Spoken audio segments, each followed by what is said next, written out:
Really quick, before we start this video, I just want to show you this photo. This photo, you would never guess, but I literally had less than 10 minutes with this ballerina and her partner in this amazing location while I was in Italy shooting an event that I can't really talk about, but I had bare bones. I mean, we're talking, I had my camera and a bare flash, like an on-camera V1 flash with no modifiers, no nothing. I had my trigger. So luckily I had someone hold the flash and I had the trigger and I shot a couple of shots, and this is some of the photos that I got. But this was epic. And this does tie in because the reason I'm doing this drone video is because I had to rent this drone for this event. And so I had to test it. And now we're going to go and trail into this video. Do you know what this is? This is one of the oldest, if not the oldest, DJI drones. This is the Mavic Air 1. And I don't know if you noticed this little, my little foot here. I tried to fly it through a tree and the tree won. It's been through it, and I have not had a drone since then. So this video is a little behind the times because the Mavic, the one we're talking about today, the new one's coming out in apparently September. But I actually got the opportunity last week to fly the DJI Mavic Mini 4 Pro. Now, I haven't flown a drone since this Mini. So, I mean, that's a long time. This was 2018. The DJI 4 came out in 2023, and I think the DJI Mini Pro 5 is coming out in September. But I had an event, and the event was in Italy, and they wanted drone stuff. And so they rented me this drone, and I needed to test it out. Like I said, I haven't had a drone or used a drone in a very long time, so I wanted to play around with it. So I took it to the beach with a friend of mine who's a model, and we did some work with it.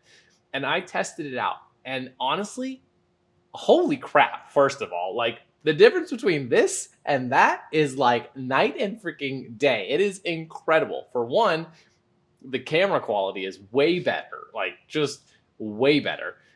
And for two, it's just easier to fly. Now, drones respectively are not that hard to fly as long as the conditions are fairly decent, but I was just impressed with how quickly I adapted to the new drone from not using this for a really long time. Although this one does have sentimental value. However, the whole point of this video is to just kind of go over some cool things that I noticed about drone shots. For one, it's a completely different perspective. I mean, if you're constantly taking photos like this, even when you're taking them down low to the ground, you always hear take from different angles when you're taking pictures. Well, when you put a drone in the mix, it's a completely different look, and you are usually completely shocked with how it looks. That's why drone shots are so freaking cool, because they are completely different to whatever you have ever shot. By the way, remember that photo in the beginning of the ballerina? Do you want to see the edit of this photo? If you do, comment in the description below and let me know, because it's pretty sweet, especially with the bare bones equipment that I had to take this photo. I did pretty well, I think. Did pretty well. So with my friend, we tested a few things with the drone. I tested the active track, which worked pretty good. I tested vertical shots, horizontal shots, far shots, close shots, all different shots. And I was really, really impressed with the outcome. For one, the Mavic Mini is below 249 grams, which kind of keeps it below that weight threshold, which some places require you to have extra training or licenses. And it's just super freaking light. So to carry it around or to go places with it, it's like no problem at all. The other thing is it shoots really, really nice 4K 60 frames per second. So your video quality is very, very nice. Now, one thing I did for sure notice is I needed an ND filter. Some of this footage you might notice is a little bit bright, but that's because I didn't have the ND filters. I got them a few days later, which I then used in Italy when I was at the event. And here's some of that footage, which turned out really, really nice. But definitely going to want ND filters because your frame rate speed, your shutter speed is maxed at about 1/120th when you're shooting 60 frames per second. So definitely opt for the ND filters. I think I got 64 ND, which worked really, really nice. The other cool thing is the ability to switch between horizontal and vertical really quick on the back of the controller. Just as a note, I don't have the drone anymore, which is why you don't see me using it or see any B-roll shots of it, because I had to send it back. It was just a rental. But the ability to switch between horizontal and vertical shots at the click of a button was super nice, and something this bad boy definitely did not have, which I would have really have loved. However, it just makes it easy to shoot for that content stuff or for that horizontal work. And the other thing that I really liked was the fact that the battery life lasted for like 45 minutes, between 30 and 45 minutes.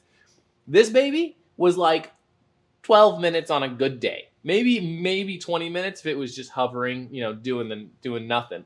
But one thing I noticed with this Mini Pro is the battery life was sweet. Because I'm so familiar with the Mavic Air and its battery life, I was constantly looking at the battery on the Mini Pro, the 4, because I was so worried about it dying. I was constantly had attention on that. But with the Mini Pro, I was able to do like all of my shots, and I was like, oh, well, maybe I should bring it down to save battery. Nope, it's good. I'm just gonna let it hover, figure out what we're gonna do next, and then shoot that next thing.